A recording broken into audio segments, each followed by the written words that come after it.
kesempatan ingin mengingatkan bahwa secara hukum pemerintah kita masih pemerintah Republik Indonesia. Secara politik ya memang mereka masih dipilih secara demokratis oleh warga negara Indonesia. Tapi secara sosiologis ada impossible hand yang mengendalikan jalannya pemerintahan dan kekuasaan politik di Republik ini. Ya, kita nggak tahu apa itu, tapi yang kita khawatir adalah munculnya kembali tanda-tanda kebangkitan PKI. Saya guru sejarah 12 tahun. Ya, penatar P4 saya 10 tahun. Saya peserta terbaik 1 penataran P4 tingkat nasional angkatan kelima di Sumatera Utara. Saya terbaik 1. Kenapa? Karena saya bisa menjelaskan Pancasila itu dengan data sejarah. Nah, kenapa saya yang khawatir adalah kebangkitan PKI? Begini, dulu ketika PKI akan bangkit, kondisi yang terjadi sama seperti sekarang. Harga-harga kebutuhan begitu mahal. Dan kesempatan bekerja begitu sulit. Apa yang terjadi kalau kerja sulit, kebutuhan mahal? Orang nekat, orang galau. Situasi ini sangat subur untuk diprovokasi ke arah kepentingan sang provokator. Ya, jadi waktu tahun 64 menjelang 65 seperti ini. Sekarang juga berulang. Saya khawatir ini dilakukan oleh kelompok yang sama, PKI. Karena orang yang kesulitan, orang galau itu sulit untuk disatukan. Seperti daun kering, nggak bisa diikat. Yang susah, yang paling mudah dibakar, diprovokasi. Nah, ini kondisi yang memang mereka ciptakan. Jadi penguasaan ekonomi di segala sektor. Kita terkejut ketika Bank Dunia mengeluarkan data. Perekonomian Indonesia hari ini hanya berada di tangan 10 jari dari 2 tangan manusia. Jadi mungkin 9 naga tambah 1, kita nggak tahu. Seperti itu. Nah, ini kan mereka bisa men-setting apa saja.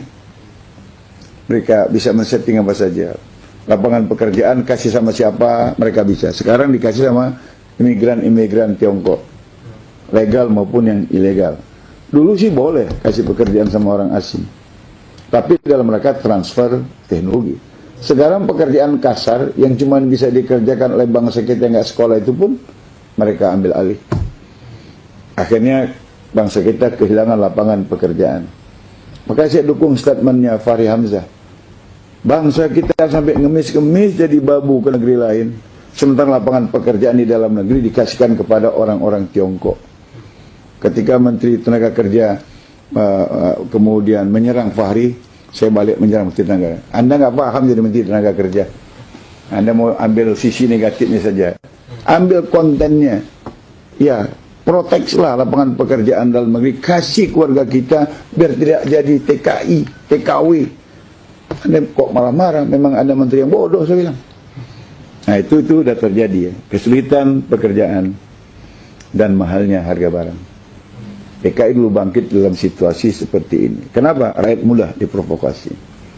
Yang kedua, ciri kebangkitan PKI tahun 65 itu adalah kriminalisasi ulama dan tokoh bangsa.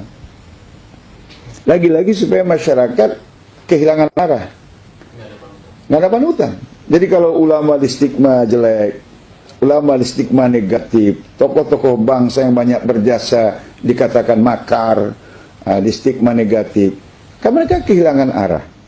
Karena tidak punya lagi panutan. Ini juga situasi yang diinginkan PKI. Kemudian pada masa lalu juga ada pendataan ulama. Utama di Pulau Jawa. Dan setelah didata, rata-rata ulama itu matinya tersembelih. Ya? Dan sekarang mungkin penyembelihan secara fisik, orang berpikirlah untuk melakukannya. Tapi penyembelihan secara ideologi, penyembelihan secara spirit, sehingga para ulama tidak lagi bersuara lantang untuk menyatakan kebenaran dan keadilan, itu pasti sudah terjadi. Karena ulama-ulama yang punya suara lantang ini sekarang itu dikriminalisasi. Jadi didata. Ada orang bilang kan nggak salah ulama didata, Romo. untuk meningkatkan kualitas. Ya benar, kalau yang mendata majelis ulama, kalau yang mendata polisi, masa iya diajarin nembak ulama itu, saya bilang diajarin nangkap orang. Ya tujuannya impossible hand, dan ini pernah terjadi di masa kebangkitan PKI tahun 65. Kemudian yang keempat, ada pemberangusan ideologi Islam. Ya, kita ingat dulu dalam sejarah, karena saya guru sejarah, pernah menceritakan ini kepada mahasiswa saya, kepada murid saya. Seorang guru masuk ke dalam kelas, menyuruh murid-muridnya pejam mata, menadahkan tangan. Ibu guru kasih kami pensil. Maka anak-anak itu melakukannya. Ibu guru kasih kami pensil. Gurunya bagi-bagi pensil. Udah, buka mata katanya. Buka mata. Ada pensilnya? Ada. Berarti ibu guru ada. Betul anak-anak? Betul. Sekarang pensilnya taruh lagi di laci. Tadahkan tangan lagi, biar dapat pensil lagi. Mintanya sama Allah katanya. Pejam mata, ya Allah kasih kami pensil. Anak-anak bilang, ya Allah kasih kami pensil. Nggak ada toh pensilnya? Ada pensilnya anak-anak? Nggak ada. Berarti Tuhan nggak ada. Kata.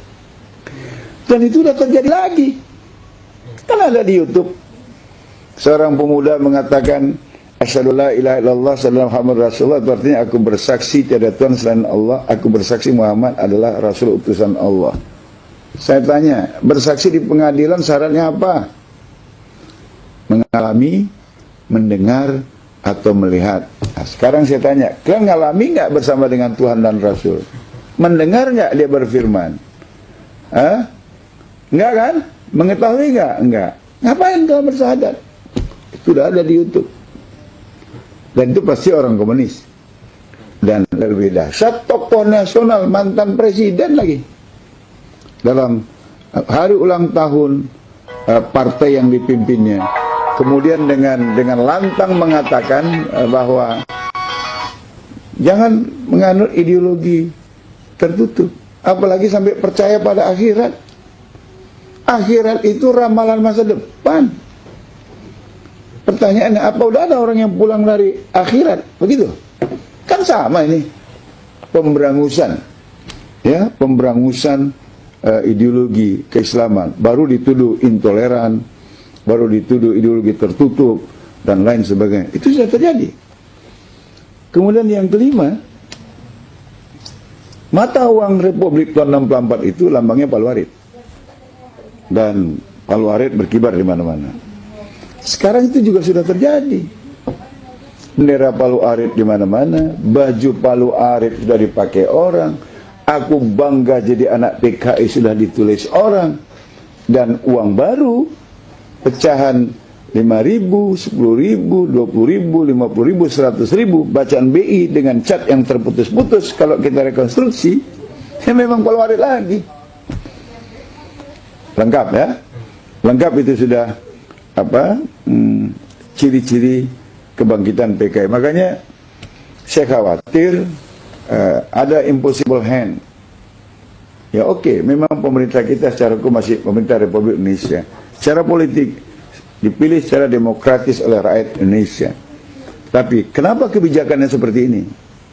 Saya khawatir ada kekuatan lain yang paling saya khawatirkan adalah impossible hand. Itu adalah PKI, karena ciri-cirinya udah sama dengan ciri kebangkitan PKI tahun 65 yang lalu. Dan ini patut diwaspadai oleh semua pihak, semua agama. Karena kalau PKI berkuasa, bukan cuma umat Islam yang dihabis, tapi semua mereka yang yakin kepada Tuhan itu sendiri.